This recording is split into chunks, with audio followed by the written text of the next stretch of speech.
تلاوت کے دوران آنے والے وسوسے۔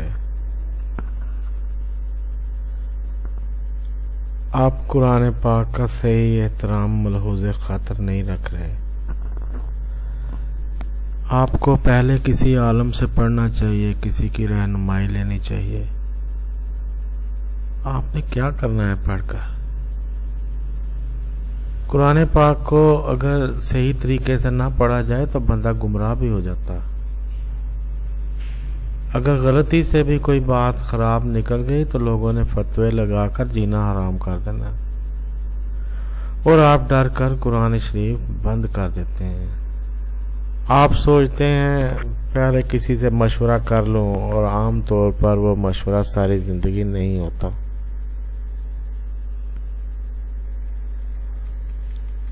نماز کے دوران آنے والے وسوسے۔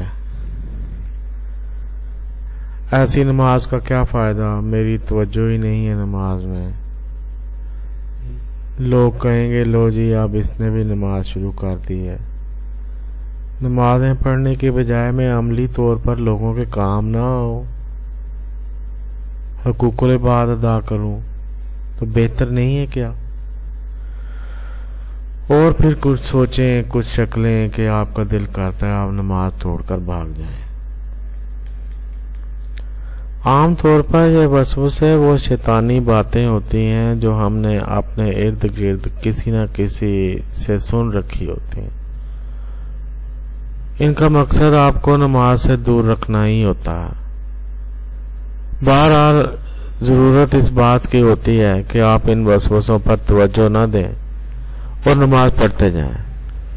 وقت گزرنے کے ساتھ ساتھ آپ کے دل و دماغ میں نماز کا مقام بن جاتا ہے اور یہ وسوسے بھی کم ہو جاتے ہیں۔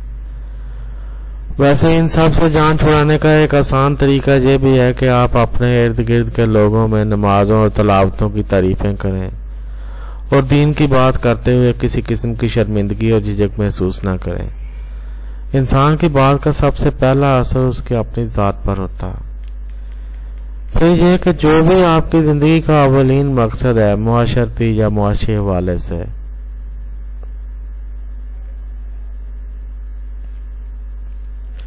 اسے بھی اپنی نمازوں اور تلاوتوں کا حصہ بنائیں۔ اپنی نمازوں اور تلاوتوں کو اس مقصد سے کچھ اس طرح جوڑنے کی کوشش کریں کہ آپ کو وہ مقصد بہتر طور پر حاصل ہوتا محسوس ہو۔ نمازوں میں بوریتوں، اکتاہٹوں، وسوسوں، بیکار کوششوں کا احساس اس وقت ہوتا ہے جب آپ نمازوں اور تلاوتوں کو آخرت کے لیے کر رہے ہوتے ہیں اور آپ کی زندگی کو دنیاوی مقصد کوئی اور ہوتا ہے۔ اپنی نمازوں اور تلاوتوں کو اپنے پروفیشن سے جوڑنے کی کوشش کریں۔ ایسے لوگوں سے ملیں، انہیں دیکھیں، ان سے ڈسکس کریں جو آپ کے پروفیشن سے تعلق رکھتے ہیں اور اچھے مسلمان بھی ہیں۔ آپ دیکھیں انہوں نے یہ سب کیسے کر لیا، انہوں نے کیسے اپنے پروفیشن میں رہ کر اپنے آپ کو اسلام کے مطابق ڈال لیا۔ آپ ان کے طریقہ کار اور سوچ کو کچھ ضروری تبدیلیوں کے ساتھ اپنی پروفیشنل لائف کا حصہ بنائیں۔ مثلاً ڈاکٹر صاحب کا طریقہ کار یہ تھا کہ انہوں نے اپنے کلینک کے اوقات نمازوں کے ساتھ ایڈجسٹ کر رکھے تھے، صبح 9 سے ظہر تک، اور پھر بعد نماز عصر سے نماز عشاء تک۔ انہوں نے اپنے کلینک کے ساتھ ایک چھوٹی سی مسجد بنوا رکھی تھی اور اس کی امامت ایک حافظ قرآن کی ذمہ داری تھی جو کلینک پر ان کا کمپاؤنڈر بھی ہوا کرتا تھا۔ اس کے علاوہ انہوں نے ایک مترجم قرآن شریف بھی اپنی میز پر رکھا ہوتا تھا، اور اپنے کلینک پر آنے والے مریضوں کو وہ اس میں سے کچھ پڑھنے کا بھی کہتے رہتے تھے۔ یہ بات بڑی اہم ہے کہ وسوسوں کا زیادہ شکار ہونے والے لوگ وہ ہیں جنہوں نے دین سے وابستگی کو لوگوں سے چھپا رکھا ہوتا۔ نمازوں اور تلاوتوں کا ذکر نہ کرنے والے، اپنے آپ کو عام سا اور گنہگار مسلمان کہنے والے، اندر ہی اندر نماز اور تلاوت کی پابندی شروع کرنے کی کوشش کرتے ہیں اور وسوسوں کا شکار ہو جاتے ہیں۔ مذہب کا ذکر کریں اور مثبت کریں، اختلافات کو قریب نہ آنے دیں اپنے۔ وسوسوں کی بھرمار اس صورت میں بھی بہت زیادہ ہوتی ہے جب کوئی تبدیل ہونے کی نیت کے بغیر نماز پڑھ رہا ہو یا تلاوت کر رہا ہو۔